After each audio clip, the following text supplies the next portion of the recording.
Welcome, students.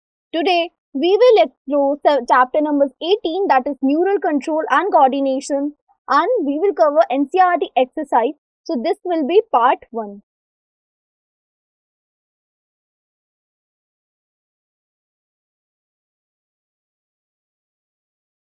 Welcome, students. Today we will explore chapter 18, neural control and coordination, NCERT exercise, and this will be part 1. So, this is disclaimer. So this will be our learning objective. We will practice and master the core concept which is covered in chapter 18, that is neural control and coordination, by solving the NCERT exercise.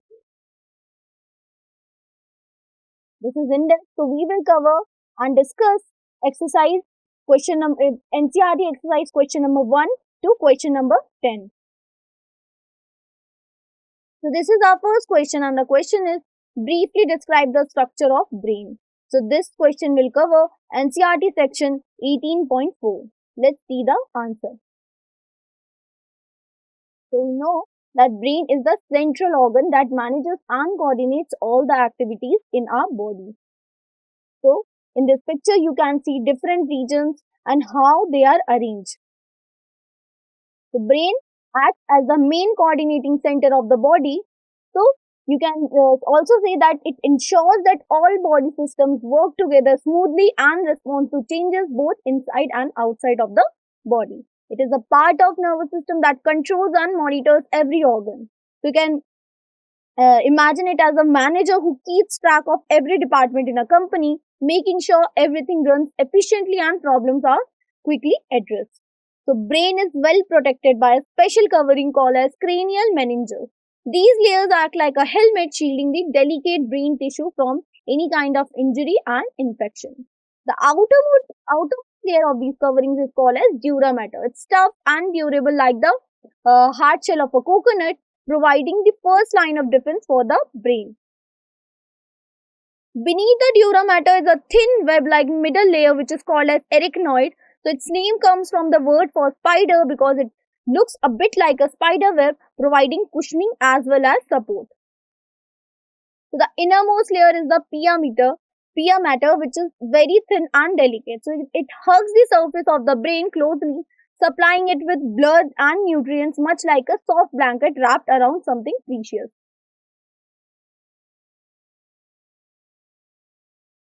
So you can see this diagram. You can see different regions, how they are folded and organized, and each region here performs a designated function. So the brain is divided into three main regions, particularly forebrain, midbrain, and hindbrain. So you can think that this division helps the brain manage all the complex tasks our body performs every day. So let's focus on forebrain first. So this is the main thinking part of the brain. It is responsible for higher level functions like reasoning, planning, and decision making. Basically, what makes us human. The forebrain itself is made up of three important parts: cerebrum, thalamus, and hypothalamus. So the cerebrum handles voluntary actions and intelligence. The thalamus acts as a relay station for sensory information, and the hypothalamus controls things like hunger, thirst, and body temperature. So here we can say that each part has a unique job, just like different teams in a company. Let's focus on cerebrum. You can think of it as the command center of your brain, responsible for most of your voluntary actions and higher thinking. So it's the part that helps you read, solve questions, and even remember your favorite song.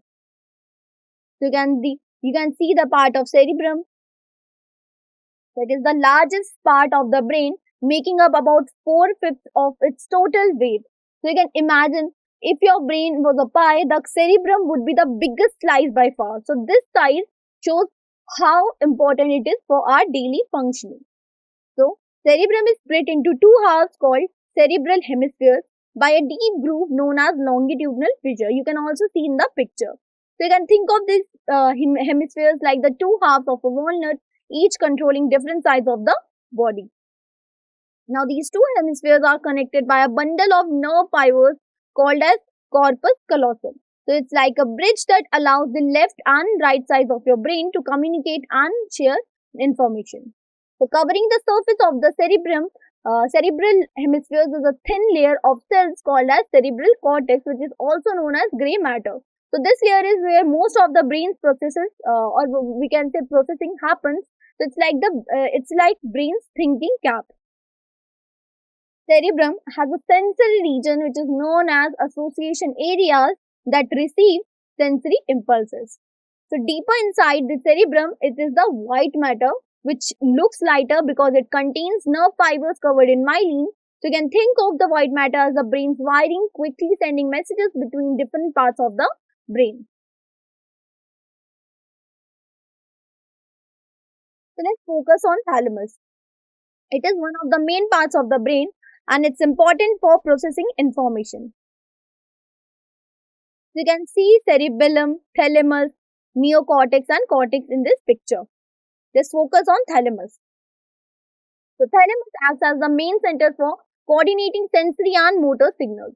So you can imagine it like a busy traffic controller making sure messages from your senses and your muscles to get to the right destinations in your brain. Another important point is that thalamus is wrapped by a cerebrum.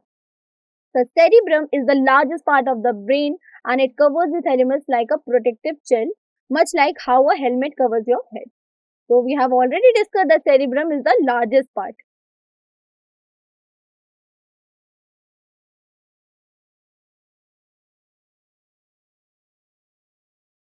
Let's focus on hypothalamus. Hypothalamus is a small but crucial region of the brain. So you can think of as the body's command center for maintaining balance or homeostasis by regulating many automatic processes. So here you can see the image of hypothalamus.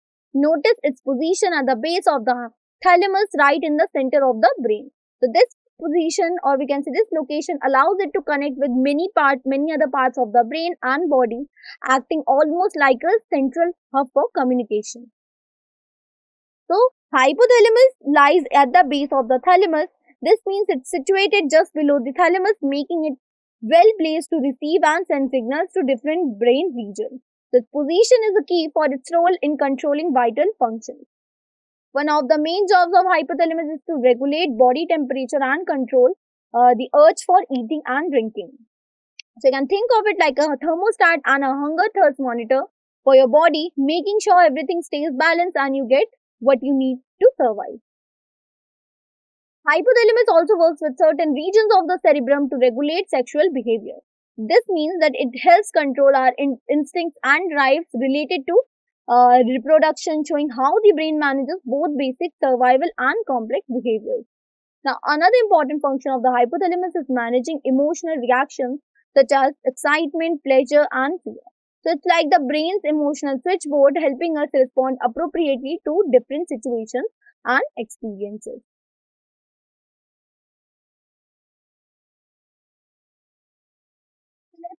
Talk about midbrain, which is one of the three main parts of the brain. So, the midbrain acts like a relay station connecting different regions and helping coordinate important functions.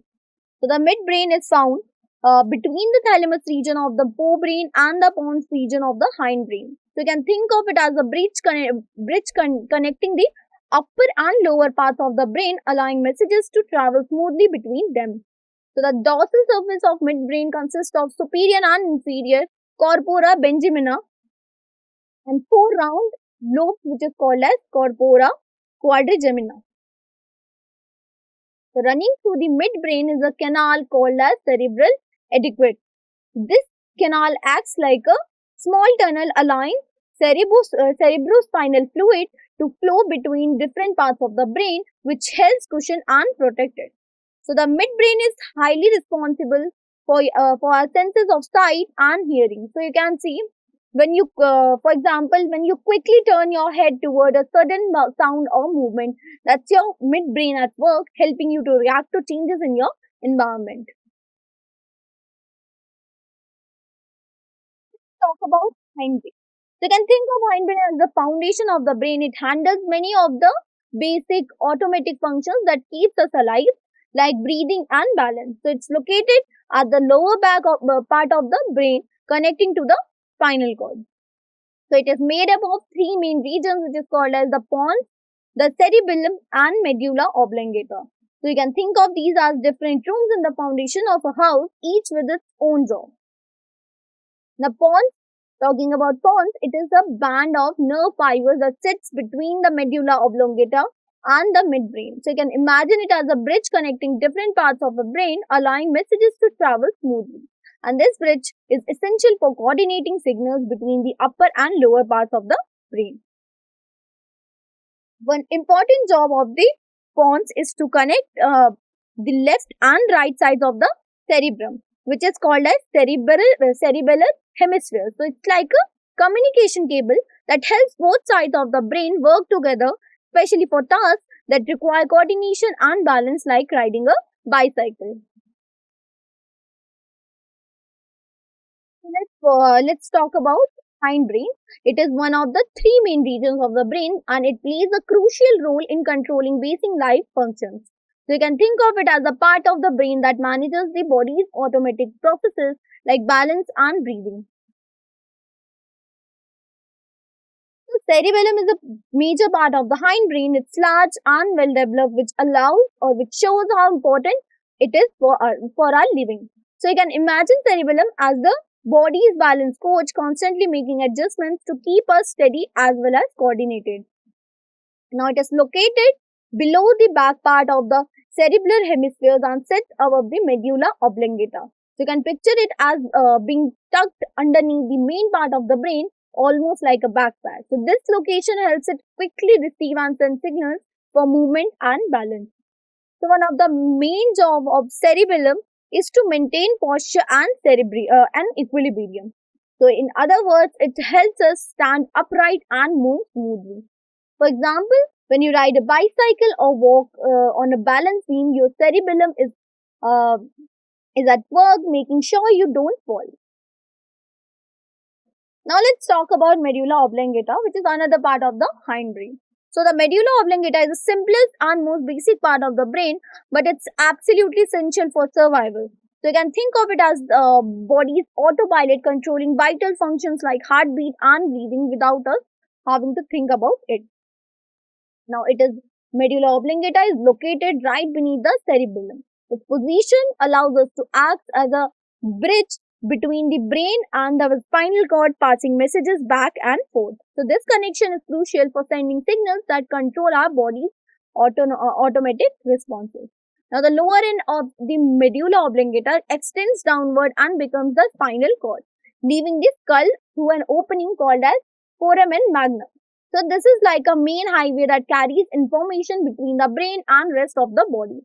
To sum up, we can see the hindbrain, especially the cerebellum and medulla oblongata, is basic, is or we can see vital, important for basic life functions and coordination. So this is question number 2, and the question is compare the following: A. Central neural system (CNS) and PNS, that is peripheral nervous system. And then second is resting potential and action potential.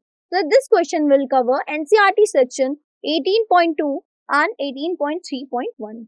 Let's discuss the answer.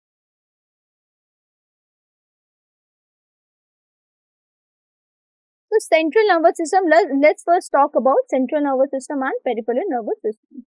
We know that CNS, or we can say central nervous system, is the main coordinating center including the brain and spinal cord. The PNS, on the other hand, is not the main center, but it consists of cranial and spinal nerves that link the CNS to different body parts. So you can think of CNS as the decision maker and PNS as the delivery system that carries out those decisions. So CNS, or central nervous neural system, it is the main coordinating center of the body, whereas peripheral neural system, it is not the main coordinating center of the body. CNS includes brain and spinal cord, whereas PNS includes cranial and spinal nerves that connects CNS to the different parts of the body.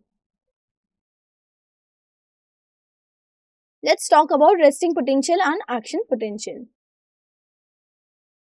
So here you can see the picture. Notice the changes in the membrane and the movement of the ions. So we will talk about it in details. So first, let's compare resting potential and action potential side by side. At rest, the nerve cell membrane is more open to potassium ions than the sodium ions, keeping the inside negative, like a calm, quiet classroom. So we can say during an action potential, the membrane suddenly becomes more open to sodium ions, letting them rush in and flipping the charge, like the classroom suddenly interrupting in excitement when the bell rings. So this switch is what allows nerve impulses to travel rapidly along our nerves. So resting potential, in short words, we can say that it is the potential difference across the nerve fiber when there is no conduction of nerve impulse. That is why it is known as resting potential, because the membrane is at rest. So there is no conduction of nerve impulses. And secondly, we can say the membrane at resting potential is more permeable to potassium ions than to sodium ions. Then talking about action potential, it is the potential difference across nerve fiber when there is the conduction of nerve impulses. Okay, it is opposite to resting potential. Here, the membrane is not at rest. That is why it is named as action potential. Okay, so the membrane here at action potential is more permeable to sodium ions than to potassium ions. Okay, so in this graph you can see what happens during repolarization, depolarization, hyperpolarization, resting state, when it gets outside, or we can say any kind of stimulus. Okay, so and the peak here you can see it is the action potential, and the down, or we can say negative peak here you can see it is resting potential. Okay, so you can see from this diagram also what happens in resting potential. There is no electrical, or we can say there is no conduction of any kind of nerve impulses, but in action potential there is a conduction of nerve impulses. The membrane is more permeable to potassium ions than to sodium ions, whereas during an action potential the membrane is more permeable to sodium ions than potassium ions.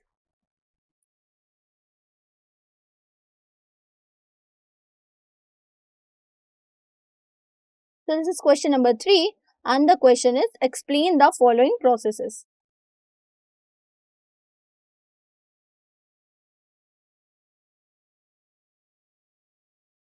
First, it is talking about polarization of the membrane of a nerve fiber. So this question will cover NCERT section 18.3.1. Let's see the answer. So we just talked about it. During the resting condition, the nerve cell can't, or we can say isn't actively sending a signal. So it's like a battery that's charged and ready to go, but not yet in a use. So let's look at what happens with the ions during the resting state. So concentration of potassium ions is more inside the exoplasm, and the concentration of sodium ions is more outside the exoplasm. So because of this setup, potassium ions tend to move out of the cell faster than the sodium ions move in. So it changes the balance inside and outside. Now, as a result of these movements, the outside of the membrane becomes positively charged while the inside becomes negatively charged. So this difference in charge is what we call polarization. So it's like having a battery with a positive and negative end. So this entire state where the membrane is most positive outside and more negative inside is called as polarization of the membrane or a polarized nerve. So it's the resting ready to fire state of the nerve cell, just waiting for a signal to come along. So in short, we can say what happens during resting condition or resting phase, the concentration of sodium is more outside the exoplasm, and concentration of potassium is more inside the exoplasm. So as a result, the potassium ions move faster from inside to outside as compared to sodium ions. So the membrane, as a result, the membrane becomes positively charged outside and negatively charged inside. So this whole process is called as polarization of membrane or a polarized nerve.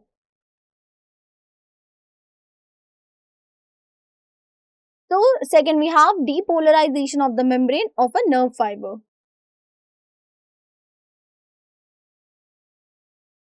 So let's see what happens during depolarization. When an electrical stimulus is applied to the nerve fiber, it triggers an action potential. So you can think of it as ringing a doorbell, that the stimulus is the finger pressing the button and the action potential is the bell ringing, signaling that something is happening inside the house. So at this point, the nerve membrane becomes more permeable to the sodium ions than to the potassium ions. So it's like opening a special gate that lets more sodium ions rush in while the potassium ions can't leave as easily. So this shift is crucial for starting the nerve signal. So as a result of this ion movement, the inside of the fiber, or we can say nerve fiber, becomes positively charged while the outside becomes negatively charged. So this sets the stage for the nerve impulse to travel. So because of this reversal of charges, we say that membrane is depolarized. In simple terms, we can say that the usual balance has been disrupted, allowing the nerve signal to move along the fiber. So this is temporary but essential change for nerve communication.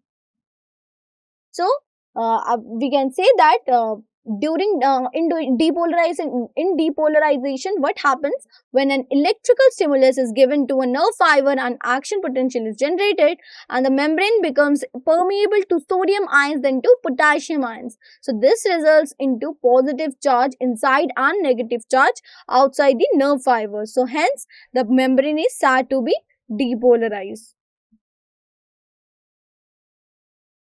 See, we have conduction of nerve impulse along a nerve fiber.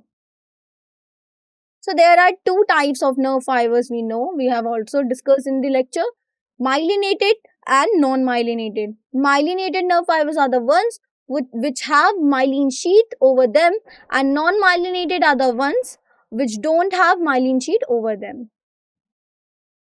So the conduction is faster in myelinated nerve fibers than the non-myelinated ones. Now, in myelinated nerve fibers, the action potential or nerve signal doesn't travel smoothly along the whole fiber. Instead, it jumps from one node to the next. So this jumping movement helps the signal move faster. So as I told you already that in myelinated nerve fibers, the conduction is faster. Why? Because here the nerve signal doesn't smoothly just travel along the whole fiber. Instead, it jumps from one node to the another. So this jumping happens because myelinated nerve fibers are coated with a special layer called the myelin sheath. So you can think of myelin sheath like the plastic coating around the electrical wires, which helps keep the signal strong and prevents it from leaking out. So the myelin sheath is actually impermeable to ions, meaning charged particles can't pass through it, and this forces the nerve impulse to jump between the gaps in the sheath, called as nodes of Renvier, making the process much more efficient, like express stop in a train line.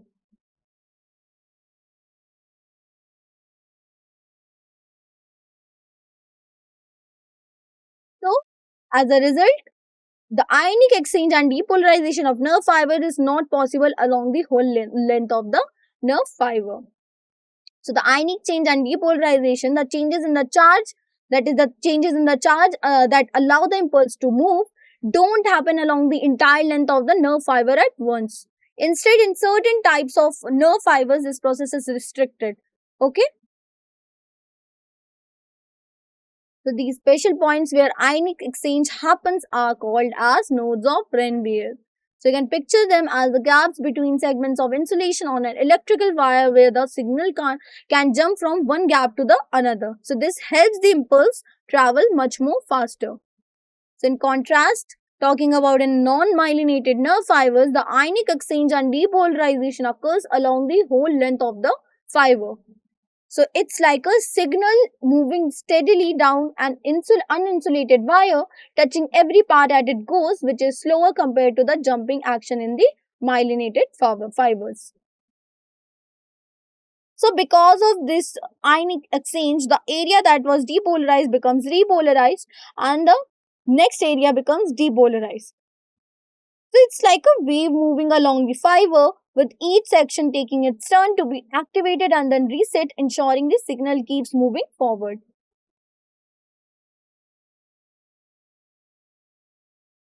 So here you can see the picture of, or we can say the structure of synapses. Notice the gap between the two neurons. This is where magic happens.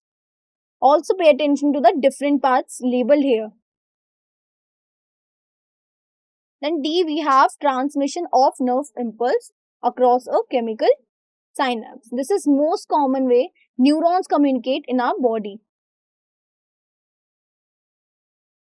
Let's talk about synapse. A synapse is simply a small gap between the end of one neuron's axon and the dendrite of the next neuron. So it's like a tiny bridge that messages must cross. So this gap ensures that signals only travel in one direction, keeping our nervous system organized. So when a nerve impulse or electrical signal reaches the end of the axon, it's like a train arriving at the last station. So this is starting point for the message to be passed on to the next neuron.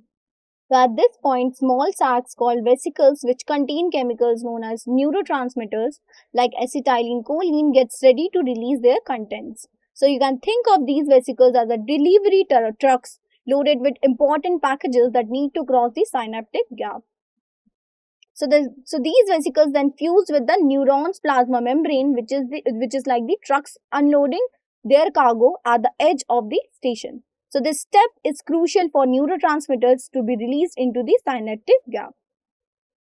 So once released, the neurotransmitter molecules travel next across the synaptic cleft and attaches to the special receptors on the next neuron's membrane. So it's like the packages being packed up by the next person in line, allowing the messages to continue its journey.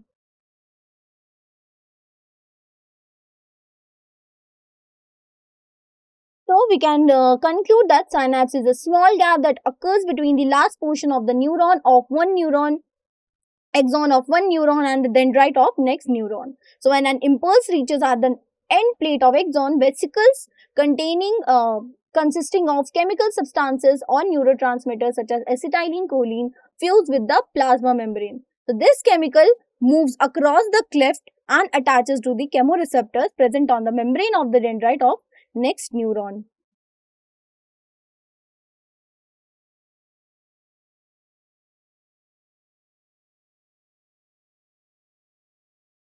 So when the neurotransmitter such as acetylcholine is released to the synaptic gap, it binds to the specific receptors on the next neuron. This binding here acts like a key fitting into the lock, causing the membrane of the receiving neuron to depolarize. So depolarization is like flipping a switch that gets the next neuron ready to pass on the message. This depolarization then triggers a nerve impulse in the next nerve fiber. So it's similar to relay race where where one runner hands off the baton to the next here. So the impulse is passed along the chains of neurons. This is how signals travel rapidly through nervous system, allowing us to react quickly at the environment. So after the message has been passed on, the neurotransmitter acetylcholine needs to be cleared away. This is done by the enzyme called as acetylcholinesterase, which acts like a cleanup crew. So without this step, the signal would keep firing, which would cause problems in the nerve communication. So this enzyme acetylcholinesterase is found right on the postsynaptic membrane of the dendrite, the receiving end of the next neuron. So its job is to break down acetylcholine quickly and efficiently, and this ensures that the nerve cell is ready for the next message, preventing continuous stimulation. So by breaking down acetylcholine, the enzyme allows the membrane to repolarize or reset, so it's ready for the next impulse. So you can think of it like resetting a computer after each use, so it's prepared for the next task. So this completes the cycle of nerve impulse transmission across a chemical synapse. So this is question number 4, and the question is about diagram. So we have to draw label diagrams of the following. A is neuron and B is brain. So this question will cover NCERT section 18.3 and 18.4. We have already talked about neurons. They are like the messengers of our body carrying signals from one part to the another. So you can imagine them as long cables that transmit information quickly, helping us react to things around us. So here is a label diagram of a neuron. Here notice the main part, that is the cell body, dendrites, axon and axon terminals. The dendrites receive signals, the cell body processes them, and the axon sends the message onward, much like a relay race baton being passed along. So you can emphasize how the direction of signal flow is from dendrites to the axon terminals. So let's see the picture of diagram of brain.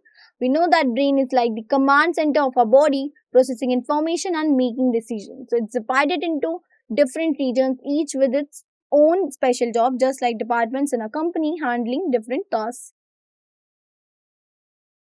So here in this picture of brain, notice the major part, that is cerebrum, cerebellum and medulla oblongata. The cerebrum handles thinking and memory. The cerebellum controls balance and movement, and the medulla oblongata manages vital functions like breathing.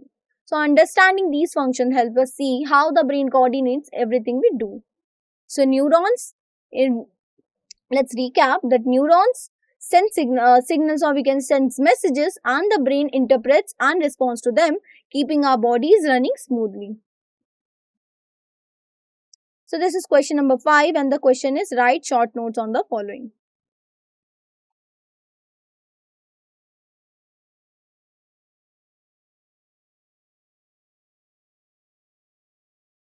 A. Neural coordination. Neural coordination refers to the how the nervous system manages and synchronizes the activities of different organs. So it's like the conductor of an orchestra, making sure every instrument plays at the right time for a harmonious function or performance.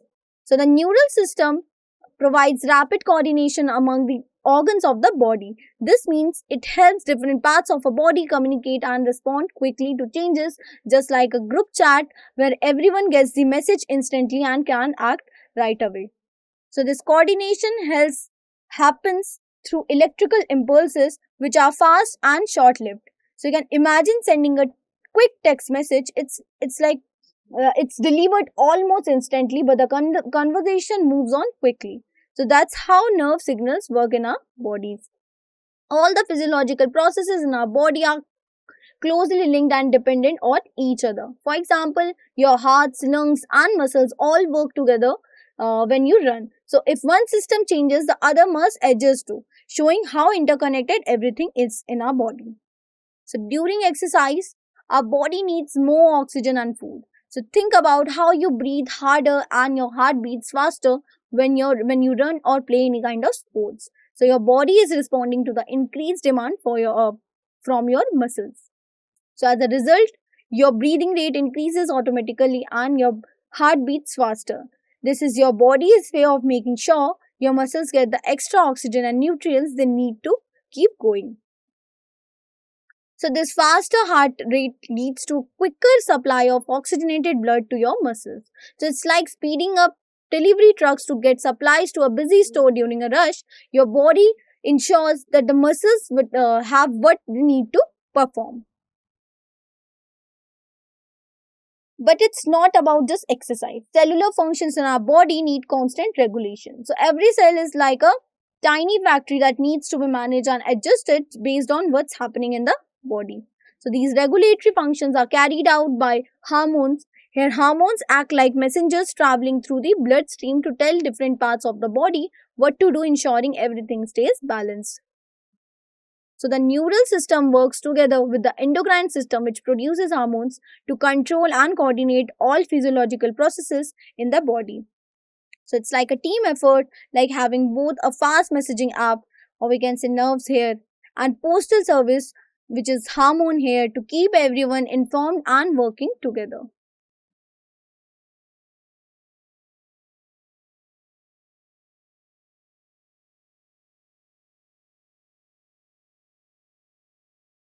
So let's focus on forebrain. The forebrain is the major part of the brain and it is responsible for many of our higher level thinking. So you can think of it as the command center where most of our thinking and decision making happens.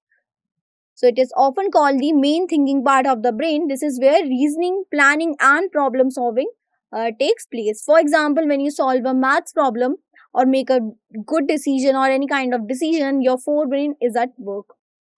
So the forebrain is made up of three main parts, that is cerebrum, thalamus, and hypothalamus. So you can say that the cerebrum handles voluntary actions and intelligence.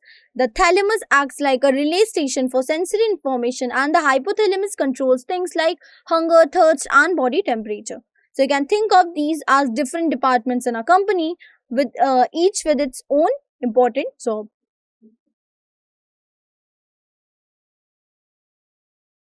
Let's talk about cerebrum. The cerebrum is the largest part of the brain, so you can imagine it as the main office where most of the brain's important decisions are made. So it's responsible for higher brain functions like thinking and reasoning.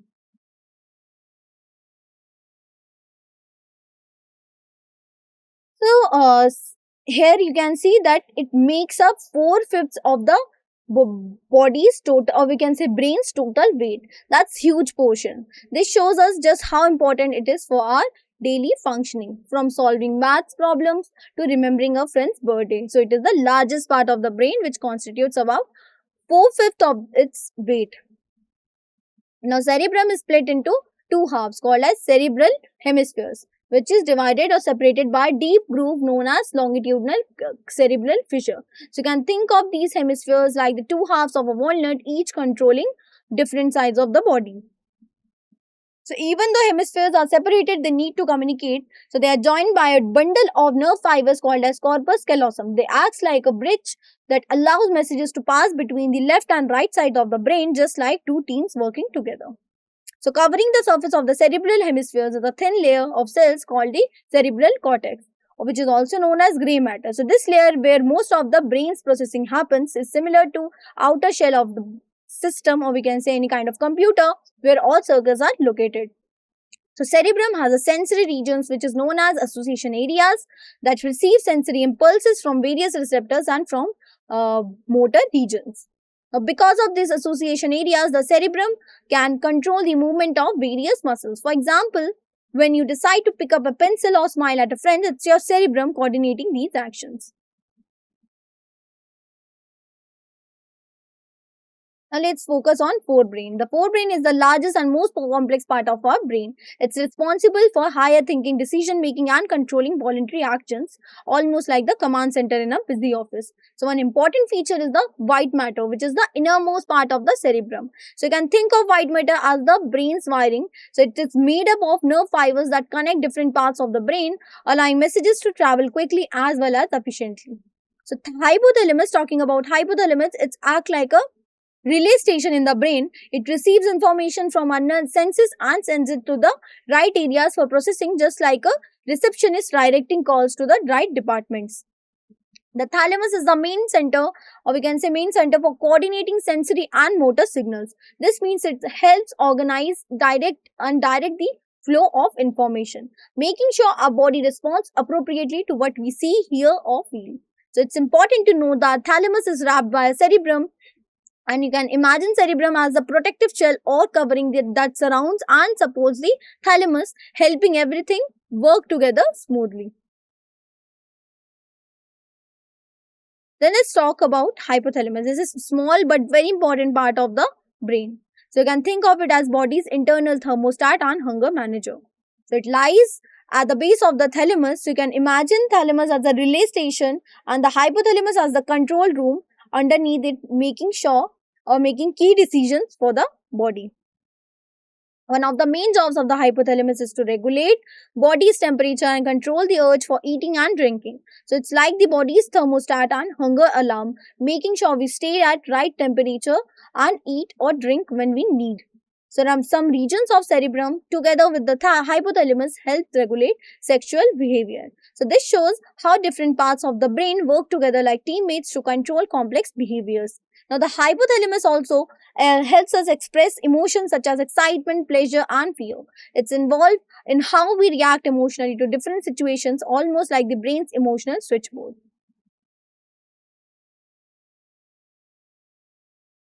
So let's talk about C, which is midbrain. It is the small but most important part of the brain, and it's sometimes called the relay station because it helps passes information between different regions of the brain. Now, the midbrain is located between the thalamus, which is a part of the forebrain, and the pons, which is a part of the hindbrain. So, you can think of it as the bridge connecting the upper and lower parts of the brain, allowing messages to travel smoothly.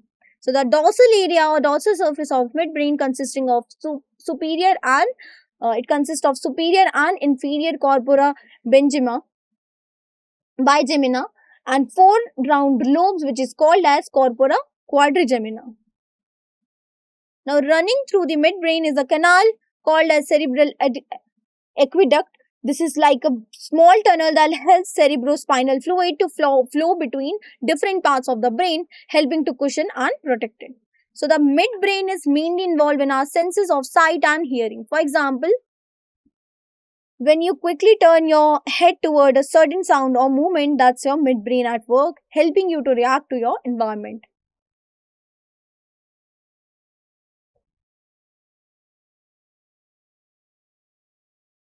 So, hindbrain is a crucial part of our nervous system, acting almost like the control center for many automatic functions. It's responsible for the things we don't even think about, just like breathing and balance.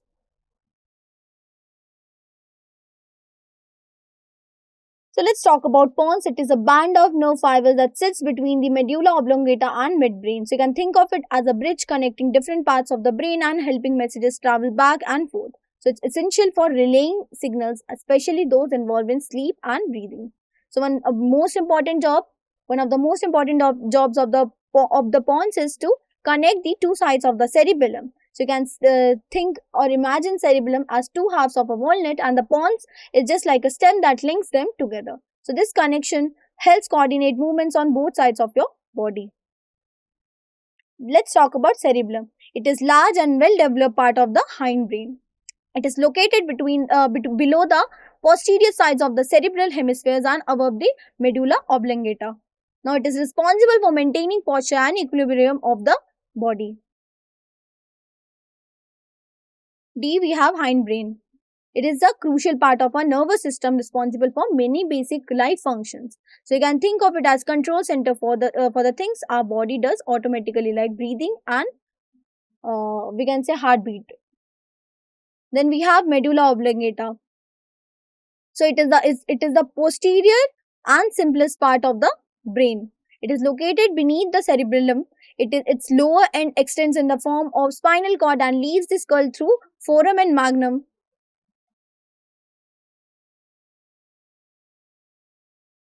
Let's talk about synapses. So it is the junction between the axon terminal of one neuron and the dendrite of next neuron. It is separated by a small gap which is called as synaptic cleft. You can also see in the picture. There are two types of synapses, mainly electrical synapses and chemical synapses. Electricals are faster, chemical synapses on the other hand are slower. Let's talk about electrical synapses. In electrical synapses, the pre and post synaptic neurons lie in close proximity to each other. Hence, the impulse can move directly from one neuron to another across the synapse. Now, this represents a faster method of impulse transmission. Talking about chemical synapse, in chemical synapse, the pre and post synaptic neurons are not in close proximity. And this synaptic cleft here acts like a small river between the two banks to get the messages across. The neuron releases special chemicals which are called as neurotransmitters, which carry the signal over the gap. So the transmission of nerve impulses is carried out by the chemicals, as I have already told you, and those chemicals are known as neurotransmitters. So electrical synapses are fast and direct, while chemical synapses are uses neurotransmitters to bridge a gap. So both types of them are essential for how our nervous system works, allowing us to react quickly or process information more carefully. Let's see question number 6, and the question is, give a brief account for mechanism of synaptic transmission. This question will cover NCERT section 18.3.2. Let's see the solution. Mechanism of synaptic transmission. So this is the process by which signals are passes from one neuron to the next. So it's like handling over a baton in a relay race, ensuring that the message keeps moving along the nerve pathway. Let's see the answer. The synapse is a junction, or we can say connection point between the neurons. So it's where the end of one neuron meets the beginning of another, allowing them to communicate. So it is a junction between the two neurons. It is present between the axon terminal of one neuron and the dendrite of the next neuron, which is separated by synaptic cleft. So there are two types of synaptic transmission. That one we have already discussed, chemical transmission, and one we have electrical transmission. Let's talk about chemical transmission. Here, special chemicals called as neurotransmitters are released from the axon terminal of one neuron, and these chemicals crosses the synaptic cleft and bind to the receptors on the next neuron, passing the message along. It's similar to sending a letter across the stream using a paper boat.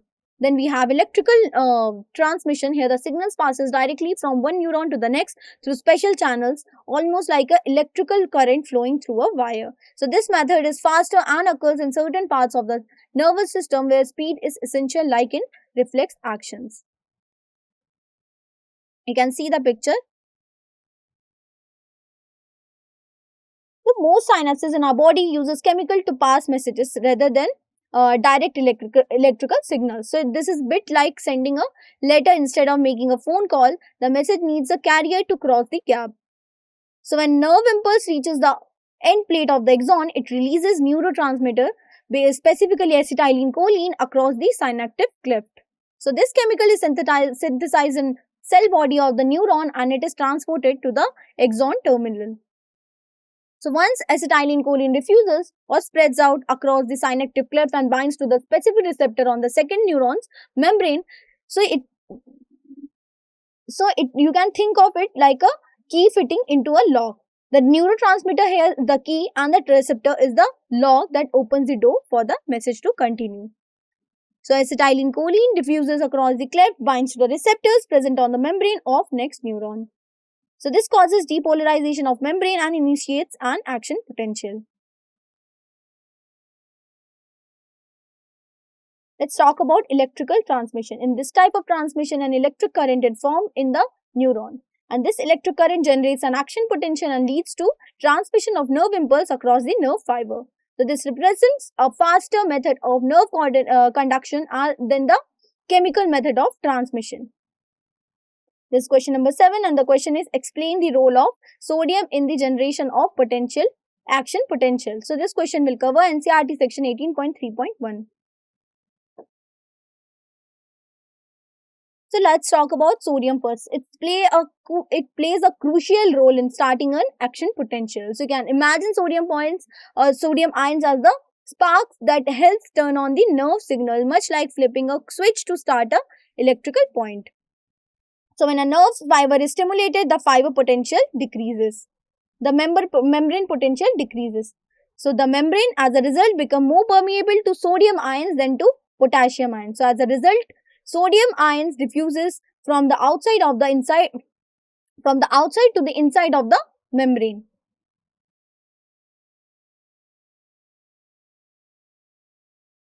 So this diagram illustrates. We have already discussed this diagram. So this diagram illustrates the movement of sodium ions across the nerve cell membrane. So you can see how the sodium ions are moving into the neuron, and this movement is crucial for starting the electrical signal. You can see the stimulus depolarization, what causes depolarization, what leads to resting potential, or we can say resting state, and what causes hyperpolarization. So as sodium ions rush into the neuron, the inside of the cell becomes more positively charged compared to the outside. So this causes the inside of the membrane to become positively charged while the outside gains a negatively charge. So this reversal of polarity across the membrane is called as depolarization. This is important. So the rapid inflow of sodium ions causes the membrane potential to increase, thereby generating an action potential. So this is question number 8, and the question is differentiate between myelinated and non-myelinated axon, B. dendrites and axons, C. thalamus and hypothalamus, and D. cerebrum and cerebellum. Let's see the answer.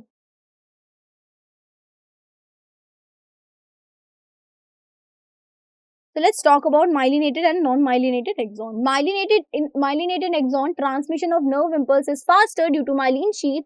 Here, on the other hand, in non-myelinated axon, transmission of nerve impulse is slower. Then, talking about myelinated axon has a myelin sheath, as I have told you already. Non-myelinated axon don't have myelin sheath. In myelinated axon, node of Ranvier is present between adjacent myelin sheaths, while in non-myelinated axon, node of Ranvier is completely absent. Then, myelinated axon is found in the brain, spinal cord, cranial and spinal nerves, whereas non-myelinated axons, they are found in autonomous and somatic neural system.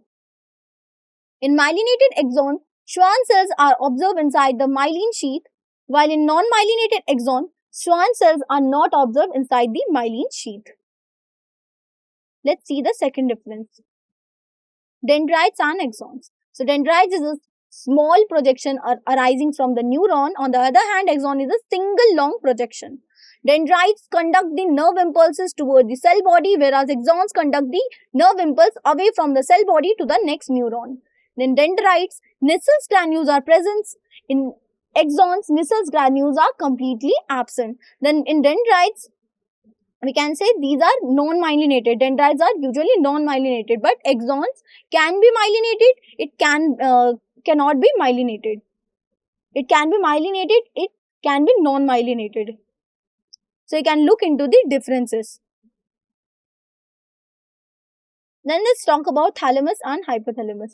So we have already discussed that thalamus is the part of the forebrain that receives nerve impulse of pain, temperature, touch, and conducts them to cerebral hemisphere. Then hypothalamus, it is the part of the forebrain that controls involuntary functions such as hunger, thirst, sweating, sleep, fatigue, sexual desire, temperature regulation, etc. So you can look into the differences. Then let's see the differences between cerebrum and cerebellum. So cerebrum is a part of forebrain that controls voluntary functions and place where intelligence, willpower, memory resides. Whereas on the other hand, cerebellum is a part of hindbrain that controls voluntary functions and controls the equilibrium. This is question number 9, and the question is answer the following. First, which part of the human brain is the most developed? And second is, which part of our central nervous system acts as a master clock? So this question will cover NCERT section 18.4.1 and both the parts cover NCERT section 18.4.1. Let's see the answer. So forebrain, we have already talked about it. It is the largest and most developed part of the brain. So it is the place where all complex thinking, decision making and voluntary actions are managed, just like the main office in a big company where all important planning happens. Hypothalamus here acts like a master clock on our body. So you can imagine it as a central timekeeper, making sure our sleep, hunger and body temperature are all running on schedule. So this coordination is crucial for our daily rhythms and overall health. So it is important for circadian rhythm. Then this is last question, and this is question number 10, and we have to distinguish between efferent neuron and efferent neuron, impulse conduction in myelinated nerve fiber and unmyelinated nerve fiber, then cranial nerves and spinal nerve. So this question will cover NCERT section 18.2 and 18.3. Let's see the answer. Efferent neuron and efferent neuron. So efferent neuron conducts nerve impulses toward the brain or the spinal cord. Talking about efferent neuron, it conducts nerve impulses from the brain or spinal cord to the effector organs such as muscles or glands. So we can also say that efferent neuron carries signals toward the brain or spinal cord, like bringing news to the headquarters, while efferent neurons, on the other hand, carries those commands from the brain and spinal cord out to the muscles or glands, telling them how to react. So this is similar to how control center receives information and then sends out the orders. Let's see the second comparison, which is between impulse conduction in myelinated nerve fiber and non-myelinated unmyelinated nerve fiber. So you can see that in myelinated nerve fibers, the impulse jumps from one node to another, making the process faster, like a car skipping traffic by using express lines. So in unmyelinated fibers, on the other hand, the impulse travels along the whole length, which is slower, like driving through every stoplight in town. So this difference is very important. And here also in this table, you can see that in myelinated nerve fiber, the action potential is conducted from one node to another, whereas in unmyelinated nerve fiber, the action potential is carried out along the whole length of the nerve fiber. Whereas in myelinated nerve fiber, the conduction is usually faster due to the presence of myelin sheath, whereas the conduction is a bit slower in case of unmyelinated nerve fiber. Then let's see the difference between cranial nerves and spinal nerves. So you can imagine cranial nerves as a special expressways that start directly from the brain, while spinal nerves are like the highways branching out from the spinal cord. In this table, you can see that cranial nerves are usually arises from the brain, while spinal nerve arises from the spinal cord. That is why cranial nerves are called as cranial nerves, because they are originated or they arise from the brain. And spinal nerves, they are named so because they arises from the spine, or we can say spinal cord. That is why it is named as spinal nerve. So cranial nerves, in cranial nerves there are 12 pairs of cranial nerve, whereas spinal nerves there are 31 pairs of spinal nerves. So you can see the distinguish between cranial and spinal nerve. So thank you so much. That's all for today's lecture. I hope this lesson was useful. That's all for today. Thank you so much for your attention. I hope this lesson was useful.